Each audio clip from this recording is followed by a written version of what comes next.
Hi guys, it's me, you know, the Pokemon guy. I'll be honest, I kind of wanted to review Death Stranding next, but I'm not sure if I'm ready to talk about such a controversial topic so soon after the last one. So instead, how about I talk about something that pretty much everyone is definitely on the same page about? Google Stadia. So as a lot of you may know, back when this was announced, I live streamed the event, I reacted to it, and I wasn't totally against the idea of Google releasing whatever the heck this was. I'm very much the kind of guy who is willing to wait and see how something turns out before I completely give up on the idea. And streaming games makes a lot of sense to me. On paper. In the future, right now, just doesn't seem like the best idea. I'm not ready for it right now, but I was willing to check out Google Stadia and see if they managed to pull it off successfully. And it has been one heck of a terrible ride, let me tell you. So if you're not one of the 10 people that opted into buying the Founders Pack, which cost $130, for pretty much just the controller. It also came with the little Chromecast dongle thing to plug into your TV. And if you still kind of don't know what this is or what it's supposed to be, it's essentially Netflix for video games. And I mean that literally. You can play anywhere, anyhow, anywhen. From your TV to your computer to your tablet to your mobile phone. You can at any point just launch up Destiny 2 in 4K and starts to play it. At least, that's the idea behind it. So this is how Google set up the pre-orders, and it is so stupid and I don't understand it. You throw $130 of your hard-earned cash into this Founders Pack, they send you a controller and a dongle somewhere between the 19th to the 21st. However, you don't get your invitation code right away, the invitation code being the thing you need to activate your service and actually use any of this. They just said, oh, we'll send out that activation code at some point during the launch window. So a lot of people have actually been shipped their controller and their setup already, but they can't do anything with it. Literally nothing, because they don't have their code to activate their service that they've paid for. Luckily, and I say luckily very loosely, I was actually sent my code on the 19th, and this arrived yesterday on the 20th. However, I redeemed my code with the same email account I used to buy this thing, by the way, and every time I hit the final page, pretty much the confirmation page, it would say, oh, we're sorry, we can't find the item you're trying to purchase. That item being my 3-month trial. It couldn't find my 3-month trial. I had no idea what was going on. Every time I opened the app, it would automatically take me back to this page. I wasn't able to back out of this page. All I could do was hit next and see that error again. That was the entirety of yesterday. Google support is getting absolutely slammed right now, and every time I put myself into a waiting queue to chat with someone at Google Help, it would had me at something like 500 or 600 in queue. It would go down about 100 people every hour. I literally sat in this queue for 3 hours while I was playing Jedi on an actual system that works, my Xbox One X. I essentially wasn't getting an answer from Google. I even tweeted Google multiple times, and my tweet got a lot of likes, a lot of retweets, enough for Google to see it. If I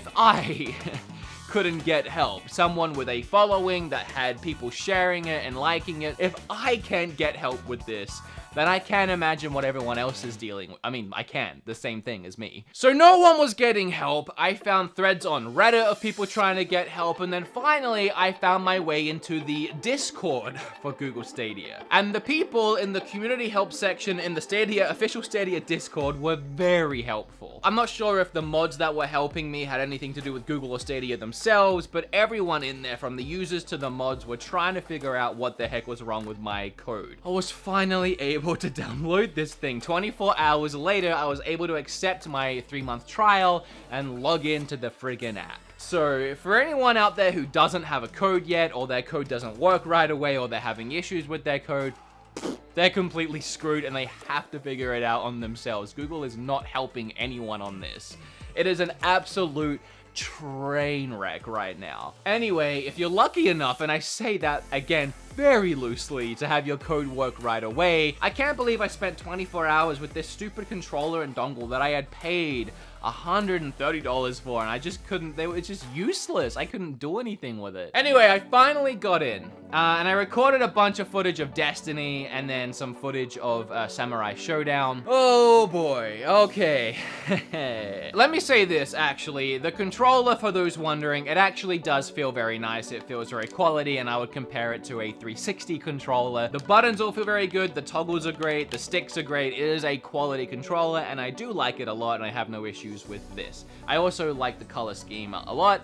I think it's nice. I did a good job here. I'll give you that one, Google Stadia. Then I started using it to play the game. But here it is, and you know, I have played this on my PlayStation Pro, and it does look better on my PlayStation Pro. Of course, we are streaming here. It does, I mean, I think it looks, honestly, considering this is streaming, pretty good. I mean, I have no complaints here. Oh, and I should have mentioned that I get 500 down in my house, which is well above their recommended 35 down to get 4K streaming, so this should be no problem for me. I've played it for like 2 hours today, and while I'm sorry, I don't like Destiny 2, but as far as how the game was actually running and playing on Stadia, I can't laugh at it. I mean, I didn't notice any lag. I didn't notice much or any input lag between the controller to the game. I honestly think the game looks pretty good. I mean, we're not talking about Pro or Xbox One X, but maybe base models. I think it looks fine. Good. I mean, I think it looks good, and it was running really well. I mean, it felt like it was at a steady 60 frames. I had no connection issues. The loading screens were really quick.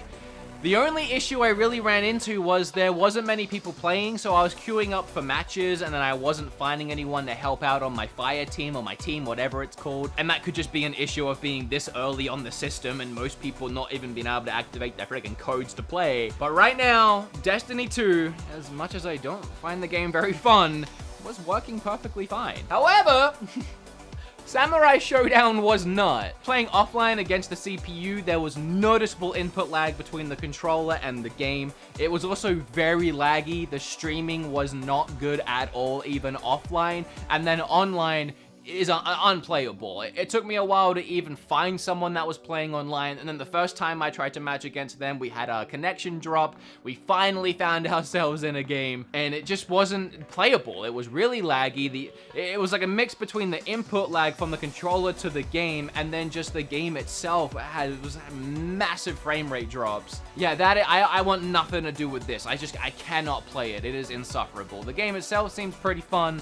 Again, I'm not like huge on fighters either, so these two options for me between Destiny and then Samurai, not a very exciting two-game lineup. These are the ones you get for free, and then you have to use the mobile app to download any other games. You can't actually press a button on the controller and bring up a menu on your TV and pick another game. You literally have to bring your phone back out and buy a game on the phone, and then it will let you play it on your TV, which is really weird. Another thing that's really cumbersome is playing it on the computer right now. You have to plug it in via the USB. It won't recognize it wirelessly on the computer, even though it does it wirelessly to the TV and the Chromecast, which I find weird. It says that the wireless is coming later. The thing that really sucks about that is the cord they give you is only this long, which, I mean, it's not a short cord, but when you're talking about plugging it into the computer and my monitor is here, I could only get my hands to about here, so I had to add on this extra connector, which we're talking about a system that's moving towards the future, and we're 4K streaming on our mobile phones. Well, not my phone, actually. I'll get to that, but our TVs and our computers, and yet I'm having to cobble together a big old wire. And then, yeah, about the mobile phone. So I was at least excited to see how Destiny 2 and games like that played on my phone, because technically it's supposed to be no different to anywhere else because it's streaming.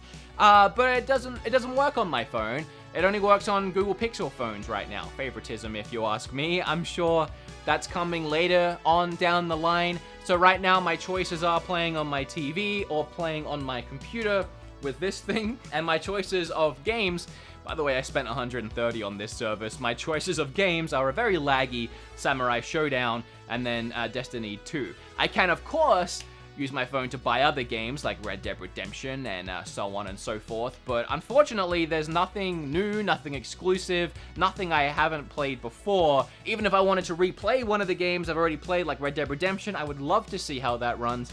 But it's full price, $60. No discounts of any kind on that, being a pro member. So I'd have to re-buy the game for $60, which is a big commitment. I mean, usually I don't mind so much rebuying a game, especially if I love it, but I know that I'm not playing it through on Stadia, and I'm also not sure how it's gonna run. Like, there's a gamble there. Is it gonna run like Destiny, which would be great, or is it gonna run like Samurai Showdown? Am I gonna drop 60 and then not be able to play it because it's unplayable? I don't feel like this is a great launch. When one of your two games doesn't work all that well, it doesn't build a lot of faith, especially for people who can't even get in the first place. We all paid $130. I mean, I keep referencing that, but I'm trying to figure out what it is I paid for here. I mean, Destiny 2 is a $5 game at GameStop right now. Samurai doesn't work. So essentially I paid for the pleasure of dealing with Google customer care for 24 hours, or the lack of dealing with, I suppose. And then this controller, which needs a big old cord to even work on the computer. It's kind of a mess. That's just my early impressions, though. Let's see what Google Stadia does moving forward. It's been mismanaged, it's a complete train wreck, but it's not a great start to the future of gaming.